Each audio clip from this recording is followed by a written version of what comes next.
రైతులు పండిస్తున్న పంటలో కావచ్చు, గిట్టుబాటు ధరలో కావచ్చు, మేలు రకమైన విత్తనాల నుంచి కావచ్చు, ఇక్కడ పండిస్తున్న పంటకి బయట అమ్మడానికి ఒక అనుసంధానంగా ఏర్పాటు చేయడానికి ఏర్పడ్డదే ఈ రైతు సేవా ఫౌండేషన్.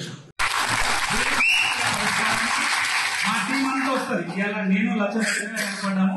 మా వెనకాల కొన్ని వందల మంది ఉన్నారు పనిచేసే భారతదేశం వాళ్ళతో. ఎంతమంది అవసరం ఉంటే అంతమంది ఇక్కడికి వచ్చి ఎమ్మెల్యే గారికి కోరిక మీద ఈ ఊళ్ళో ఉన్న ప్రతి సమస్య తీరేంత వరకు మా తరఫున మేము సపోర్ట్ చేస్తాం. ఇక భూభారతి చట్టానికి వస్తే, అంటే ఇంతకు మునుపు ఎన్నికల ప్రచారంలో ధరణిని బంగాళాఖాతంలో ఇస్తాము, ధరణి సమస్యను పరిష్కరిస్తామని పెద్ద చెప్పి భూమాత తీసుకొస్తామని అన్నారు.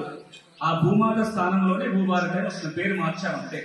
ఎందుకు మార్చాల్సి వచ్చిందంటే పెద్దలకు గుర్తుంటుంది, 2006-7లో అప్పుడు రాజశేఖర రెడ్డి గారు ముఖ్యమంత్రిగా ఉన్నప్పుడు దేశంలోనే మొట్టమొదటిసారిగా భూముల కంప్యూటరీకరణ, భూముల సర్వే, భూముల డిజిటైజేషన్, టైటిల్ గ్యారంటీ ఇవన్నీ ఏర్పాటు చేయాలని అప్పటి ప్రధానమంత్రి మన్మోహన్ సింగ్ గారు నిర్ణయం తీసుకున్న తర్వాత మొట్టమొదటి పైలట్ ప్రాజెక్టు ఉమ్మడి ఆంధ్రప్రదేశ్ రాష్ట్రం నిజామాబాద్ లో జరిగింది. దాన్ని ఐలిస్ ప్రాజెక్ట్ అన్నారు, ఇంటిగ్రేటెడ్ ల్యాండ్ సర్వే ప్రాజెక్ట్ అనేవాళ్ళు. దానికి తెలుగులో మనం పెట్టుకున్న పేరు భూభారతి. నిజామాబాద్ పైలట్ ప్రాజెక్ట్ పేరు భూభారతి.